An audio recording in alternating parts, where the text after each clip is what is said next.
मामले में श्रेष्ठ हैं? क्या अच्छाई है हिंदू के अंदर? हम बता दें? जी। सुनो, आप बाइबल भी पढ़ना और कुरान भी पढ़ना और भगवत गीता भी पढ़ना, कुछ वेदों को भी समझो, सुनो, पुराणों को पढ़ना। इससे क्या पाओगी कि हिंदू कहता है अहिंसा ही परमो धर्म। हिंदू किसकी बात करता है? सनातन क्या बोलता है?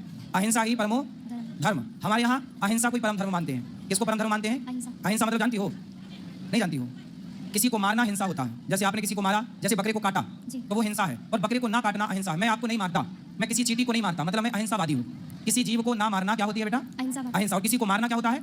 हिंसा। मारना हिंसा है और ना मारना अहिंसा। तो जो हिंदू धर्म है वो कहता है अहिंसा ही परमो धर्म, मतलब किसी जीव को ना मारना, किसी को नुकसान ना पहुंचाना, किसी को दुख ना देना ही सबसे बड़ा धर्म है। हम सबसे बड़ा धर्म किसे मानते हैं? किसी जीव को दुख ना पहुंचे।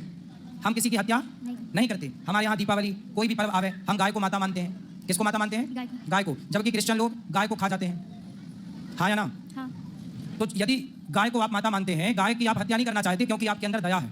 क्या है आपके अंदर? दया। इस संसार में सबसे ज्यादा दया किसी के अंदर है? तो सनातन धर्मियों के अंदर है। और किसी अन्य मजहब, आप अमेरिका जाइए, लंदन जाइए, वहाँ तो क्रिश्चियन ही है ना, पर वहाँ पर गाय खाते हैं, बकरा खाते हैं, मुर्गा खाते हैं, सुअर खाते हैं। यदि दया होती तो वो मांस क्यों खाते? हमारे देश में इतनी दया थी कि हम मांस नहीं, कंदमूल फल खाने वाले लोग हैं कि फल खा के गुजारा कर लेंगे। फल तो देखो पेड़ से गिर जाता है, किसी की मतलब का नहीं, खा लो, कम से कम अपने स्वाद के चक्कर में किसी की हत्या तो ना करो। तो इतना साइंटिफिक सनातन धर्म है। ये दुनिया, पृथ्वी गोल है, बाइबल में लिखा है पृथ्वी चपटी है। पढ़ा आपने?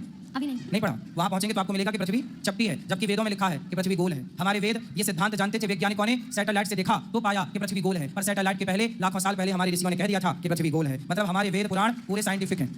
बाइबल आज भी कहती है पृथ्वी चपटी है, जबकि साइंस नकार चुका है। हमारे धर्म ग्रंथ कहते हैं पृथ्वी गोल है। हमारे धर्म ग्रंथ वही कहते हैं जो आज साइंस कहती है, जो आज का विज्ञान कहता है। समझ में आई? जी। सब कुछ पढ़ना, पर अपने धर्म ग्रंथों को भी पढ़ना। जब पढ़ लेना तो एक तुलना करना, किसी के कहने से कुछ ना करना। कोई कहे जी कि क्रिश्चियन धर्म श्रेष्ठ है, कोई कहे जी हिंदू धर्म श्रेष्ठ नहीं, मेरे कहने से ना मानो, किसी तीसरे के कहने। आप खुद बुद्धिमान हो, तुलना करो, बारीकी से समझो। बेटा ये बातें जो हम बोल रहे हैं ना, तुलनात्मक दृष्टि, ये इतनी जल्दी समझ में नहीं आती चीजें। आप लोग तो भोली बुद्धि के होते हैं, जिसने जैसा बोल दिया आपको वैसा लगने लग जाता है। लेकिन आपको पढ़ना चाहिए अपने पुराणों को, सत्संग करना चाहिए, कुछ सीखना चाहिए, फिर आप तुलना करेंगे, पढ़ेंगे तो बहुत अच्छा लगेगा आपको। ठीक है? तो आप कहीं क्रिश्चियन चर्च में भी जाती हो क्या? जी, एक बार गई थी। तो क्या देखा वहाँ, क्या पाया वहाँ? वहाँ पे ऐसे ही सब वचन पढ़ते हैं और प्रेयर करते हैं। माइक पास में लो ना। वहाँ पे सब ऐसे ही वचन पढ़ते हैं और प्रेयर करते हैं। क्या प्रेयर करते हैं?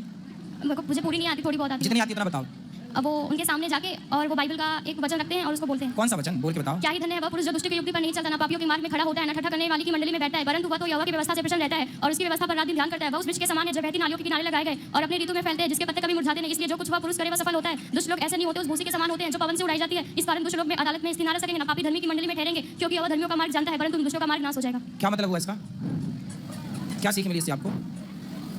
बताओ बताओ। मतलब कि बुरे लोगों के साथ नहीं रहना। बुरे लोगों के साथ नहीं रहना। अब